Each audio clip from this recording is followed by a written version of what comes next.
রাসূল বললেন সাহাবীরা তোমরা দুইজন সাহাবী পাহারা দাও, রাতের বেলা আমরা বাইরে ভীষণ দুইজন দায়িত্ব করলো। দূর থেকে কাফের দেখলো দুইজন লোক দাঁড়িয়ে আছে, দুইজনের ভিতরে একজন বললেন ভাই দুইজন খামাকা কেন দাঁড়িয়ে থাকবো, তুমি আমার পায়ের কাছে ঘুমায়া যাও। আর আমি আরেকজন চিন্তা করলো আমি একা কেন সময়টা নষ্ট করব, তিনি ওযু করে নামাজে দাঁড়ায় গেলেন। সুবহানাল্লাহ। যখন নামাজে দাঁড়ালেন শত্রু দূর থেকে দেখলো মানুষটা গাছ নির্ণয় করে যে তীর মারলো, ওই তীরটা এসে সাহাবীর বাম বাহুতে লেগে গেল, তবুও সাহাবী নামাজ ছাড়লেন না। সুবহানাল্লাহ। কাফের মনে করলেন, শত্রু মনে করলেন দূর থেকে একটা মানুষটা গাছ নির্ণয় করে যে আরেকটা তীর মারলো, আরেকটা তীর এসে সাহাবীর ডান বাহুতে লেগে গেল। সাহাবী দ্রুত গতিতে নামাজ ছেড়ে সালাম ফিরে সাথীকে ডাক দিলেন। সাথী উঠে দেখতেছে সাথীর দুই গালে দুই বাহু দূরে তীর লাগানো। সাথীকে জিজ্ঞাসা করলো সাথী তোমার দুই বাহু দূরে তীর কেন?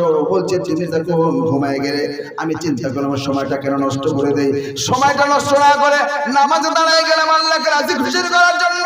আল্লাহ আমাকে দেখতে মনে করে নামাজ পড়তে শুরু করলাম, কিন্তু দেখলাম শত্রু এসে আমাকে তীর মারলো, বাম বাহুতে লেগে গেল। সাহাবী এত মজা পাচ্ছিলেন নামাজে, এত তেলাওয়াতে মজা পাচ্ছিলাম, নামাজ ছাড়তে মন চাচ্ছিল না, কিন্তু আরেকটা তীর এসে আমার বাম ডান বাহুতে লেগে গেল। দুইটা তীর যখন লেগে গেল আমি চিন্তা করলাম মনে মনে আরেকটা তীর যদি আমার বুকে লেগে যায় আর আমি যদি শহীদ হয়ে যাই নবীজি শুনলে কষ্ট পাবে। এই চিন্তা মাথায় না আসলে জীবন চলে গেল, নামাজ ছাড়তাম না, নামাজ ছাড়তাম না, নামাজ নামাজ নামাজ। ওয়ামা মালাকাত আইমানুকুম, আমার উম্মতেরা নামাজ। আর ওই নামাজ এখন পড়ি ঠিকই, নামাজও পড়ি, আবার ওই নামাজ পড়তে পড়তে বুদ্ধি বা কাক লাগাবে, বুঝেন না? নামাজ পড়তে পড়তে চিন্তা করে আমার বিয়েকে করতে দেওয়ার ছেলেকে করতে দেবে, মক্কা যাবো সামনের সপ্তাহে। নামাজ পড়তে পড়তে চিন্তা করে কার জমিকে ঠকানো যাবে, আমার যে টাকা দেওয়া আছে লাগানের উপরে সুদের উপরে কার কত টাকা হিসাব মিলায়। তোমাকে নামাজ পড়তে কে বলেছে ভাই? কোন ধর্ম তোমাকে নামাজ পড়তে বললো? কোন কোরআন থেকে তোমাকে নামাজ পড়তে বললো? ইসলামে এটা নাই, আমাদের ধর্মে এটা নাই, কোরআনে এটা নাই, এরকম নামাজ পড়ার কথা কোরআনে নাই। নামাজ পড়ো ওইভাবে যেইভাবে নামাজ পড়লে আল্লাহ দেখতেছে, আর তুমি নামাজ পড়তেছো ওইভাবে নামাজ পড়ো। আল্লাযীনা হুম ফি সালাতিহিম খাশিউন। নামাজ। এরপর আল্লাহ পাক বললেন নামাজের পরে যে কাজটা করবা, সুবহানাল্লাহ বলেন, এই জায়গায় প্যাস। আল্লাহ পাক বলেন ওয়াল্লাযীনা হুম লিয-যাকাতি ফাঈলুন।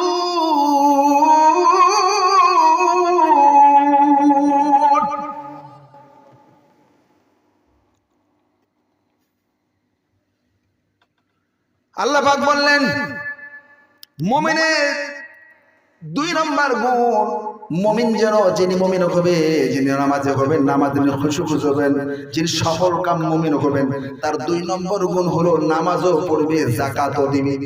কি দিবে? যাকাত। যাকাত দেওয়া কি? যাকাত ফরজ। বাংলাদেশে ফরজ যাকাত না বাইরের দেশে? যাকাত ফরজ। বুঝে বললেন আপনারা? শুধু ফরজ বললেন আর কিছু নাই?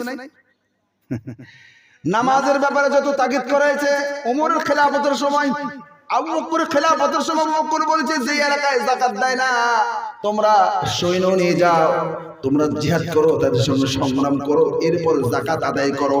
কিন্তু নামাজের ব্যাপারে এরকম কথা বলা হয় নাই। নামাজের ব্যাপারে শুধু আজান দাও, মুসল্লির কানে আজান গেলে আজান শুনে নামাজ আসবে। আর যাকাত যদি না দেয় তাকে ধরো, আমার কারাগারে নিয়ে এসে বন্দি করো, যাকাত আদায় করে এরপরে তার কারাগার থেকে বের করে দাও। যেখানে যাকাত আদায় হয় না, যে সমাজে যাকাত না, ওই সমাজে সুদ বেড়ে যাবে। যাকাত না থাকার জন্য, যাকাত আদায় না করার কারণে, যাকাত না দেওয়ার কারণে নামাজও হয় না, যাকাতও দেয় না। নামাজ ঠিকই পড়ে কিন্তু নামাজ হয় না।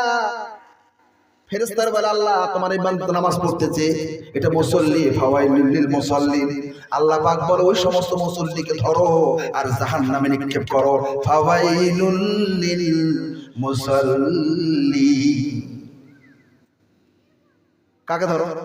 বলেন কাকে? কথা বলেন। ফাওয়াইলুল লিল মুসাল্লিন, ওই সমস্ত মুসল্লিকে ধরো আর জাহান্নামে নিক্ষেপ করো। মুসল্লি মানে নামাজি। কাকে আল্লাহ ধরলেন? বলেন, কথা বলেন, কথা বলেন। মুসল্লি, মুসল্লি মানে কারা? আমরা। আমাদেরকে আল্লাহ বললেন যারা নামাজ পড়ে ওই সমস্ত মুসল্লি, যারা নামাজ পড়লো তো যাকাত দিল না, এতিমকে খাওয়া দিল না, এতিমের খবর নেয় না, ধাক্কা দিল, এতিমের খাওয়া কেড়ে নিল, গরিবের হকটা খেয়ে নিল। 10 সেরা চাউলের কাট করতে গিয়ে দেশের যত মেম্বার এরা মনে হয় দেশের সবচেয়ে গরিবের সন্তান, ফকিরের বাচ্চা। তোমাকে দাঁড়াতে বললো কে মেম্বারিতে?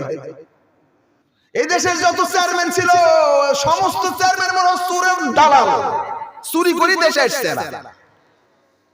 ঠিক কিনা বলেন? কথা বলেন না কেন ভাই? সত্যটা বলতে হয় বাচ্চারা। আপনারা 10 সেরে চাউল পাবে কে? দরিদ্র লোক। কে পাবে? দরিদ্র, হত দরিদ্র, গরিব, মিসকিন, এতিম, অসহায়।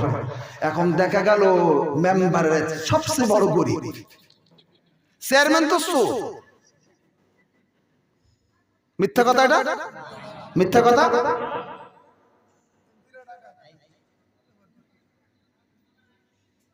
আমার এলাকায় এক লোক আমাকে একদিন বলছে, ভাই আমার বয়স্ক ভাতাটা দিবে না? আমি কি চেয়ারম্যান? আমি কি মেম্বার? বলছে তুমি বললি দিবা আমার মনে হয়।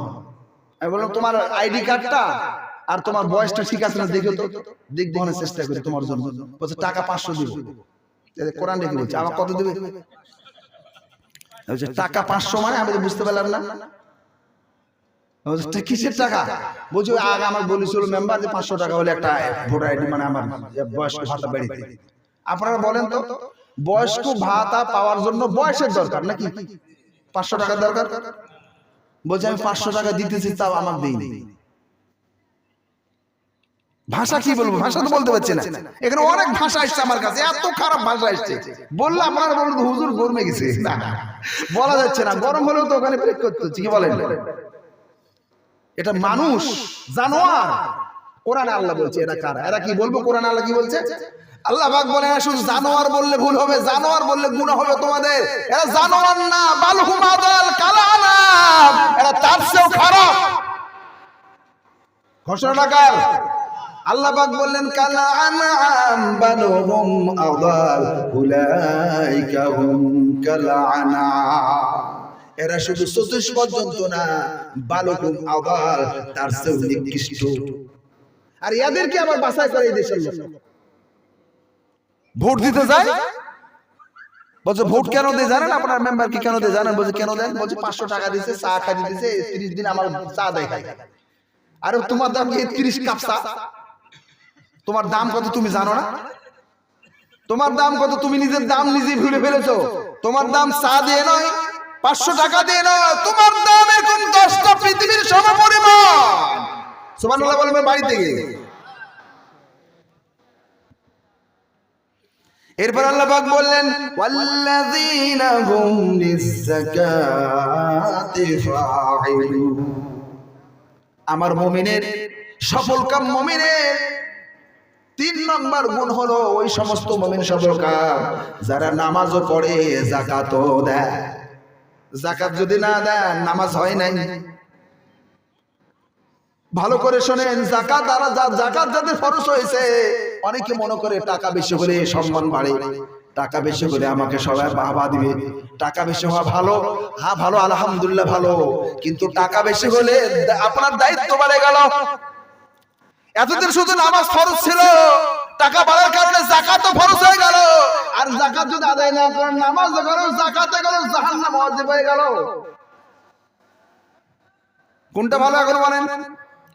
এতদিন সম্পদ কম ছিল বিদায় শুধু নামাজ ফরজ, এখন নামাজ ফরজের সাথে সাথে সম্পদ বেড়ে গেল, যাকাতও বেড়ে গেল, দায়িত্ব বেড়ে গেল।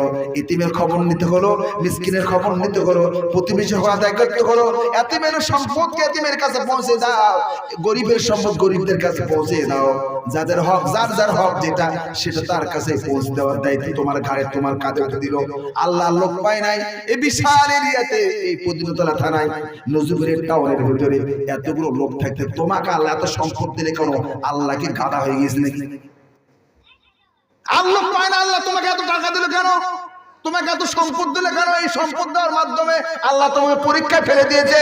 আমার বান্দাকে সম্পদ দিলাম, আরো তো লোক ছিল এলাকায়, এতগুলো লোকের ভিতর তোমাকে দিলে কেন? বুঝতে হবে তোমাকে দেওয়ার মাধ্যম হলো আল্লাহ তোমাকে পরীক্ষা করার জন্য। তোমার সম্পদ তুমি ঠিক মতো বন্টন করছো কিনা। কি বলেন আপনারা?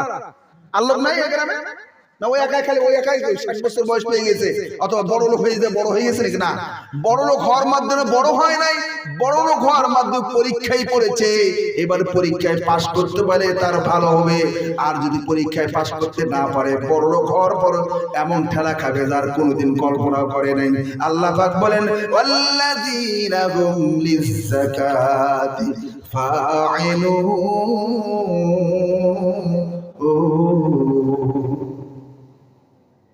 তাহলে যাকাত আদায় করতে হবে নাকি? যাকাত আদায় করতে হবে।